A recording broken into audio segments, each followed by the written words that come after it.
Shirt নাই কিনা, shirt গেঞ্জি প্যান্ট জিন্সের প্যান্ট আছে। আমার বাড়ি যাবো, আমার বাড়ি যাবো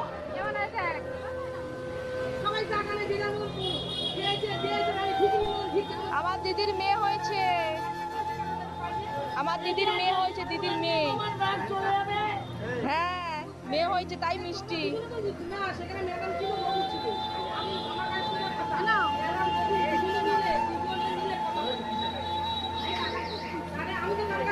শার্ট গুলো নাও, শার্ট ও দা শার্ট গুলো ভালো শার্ট পরতে পারবে, ফুল হাতা শার্ট ভালো পরতে পারবে। ওই দাদা নেয় যদি আরো গেঞ্জি দে, দাদা দে, হাবাদা গেঞ্জি অনেক আছে।